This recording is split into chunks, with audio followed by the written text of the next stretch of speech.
मुख्यमंत्री नेता प्रतिपक्ष आ रहे हैं ये सर आइए आगे बढ़ जाइए आगे बढ़ जाइए ठीक है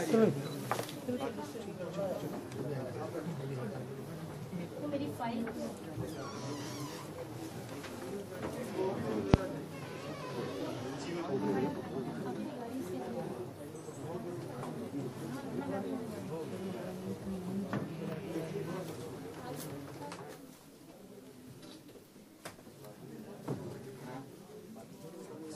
थोड़ा सा प्लीज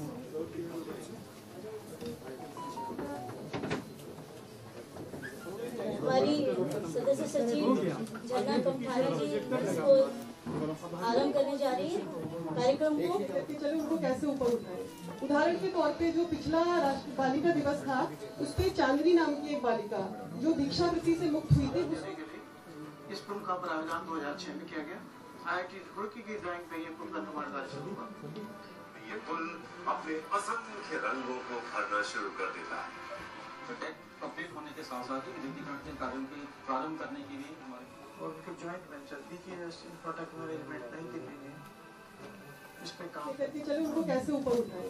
उदाहरण के तौर पे जो पिछला राष्ट्रीय बालिका दिवस था उस पे चांदनी नाम की एक बालिका जो दीक्षावृत्ति से मुक्त हुई थी। अभी तक जो हमारे दिशा निर्देश हैं वो बच्चों की सुरक्षा को लेके और ड्रग्स के बढ़ते इस्तेमाल को लेके हैं और जैसे बढ़ता हुआ पलायन है उसके बारे में भी मैंने काफी सुझाव दिए हैं। तो उन सुझावों को हम सबसे पहले उनकी प्रति बाल अधिकार संरक्षण आयोग को सौंपेंगे, फिर वो उनके लिए माननीय मुख्यमंत्री जी के पास उनको लेकर जाएंगे।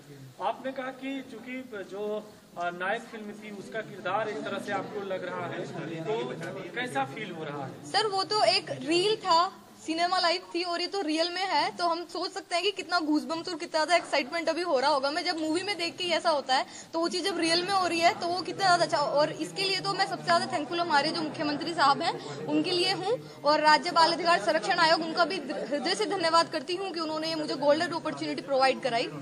जी वहाँ भी सर काम काफी अच्छा हो रहा है, बट स्टिल जैसे हमें पता है कि हम इतने साल बाद भी महिला सुरक्षा और बालिका सुरक्षा को लेकर हम यहाँ पे आज बात कर रहे हैं। तो मैं सिर्फ ये चाहूंगी कि जितनी भी नीतियां बनती हैं उसका एक तरीके से इवैल्यूएशन भी होना चाहिए कि हम कितना हमें आउटपुट मिल रहा है, कितना काम हो रहा है और उसी दिशा में फिर आगे हमें कार्य करना चाहिए।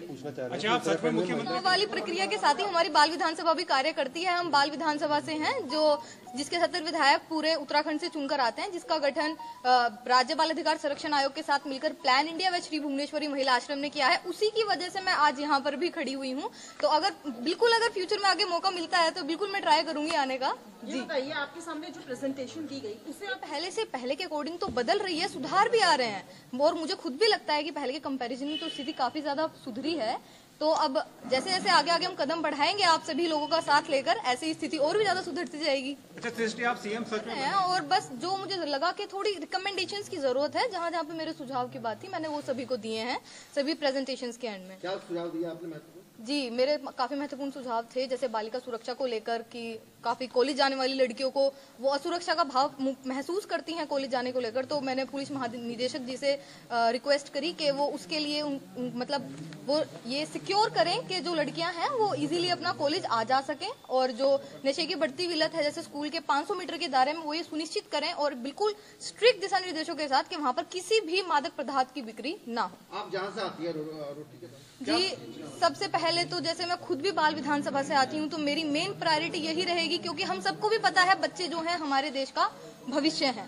तो सबसे पहले मैं यही चाहूंगी कि बच्चों से रिलेटेड जितने भी मुद्दे हों सबसे पहले वो सोल्व हों, क्योंकि मैं खुद इसके साथ जुड़कर जमीनी तौर पर देख चुकी हूँ कि क्या क्या समस्याओं का हमें सामना करना पड़ता है। तो मेरी प्रायोरिटी मेन तो यही रहेगी कि हम पहले बच्चों से रिलेटेड मुद्दे जो हैं सारे उनको अपनी प्राथमिकता पर रखें। ठीक है, थैंक यू।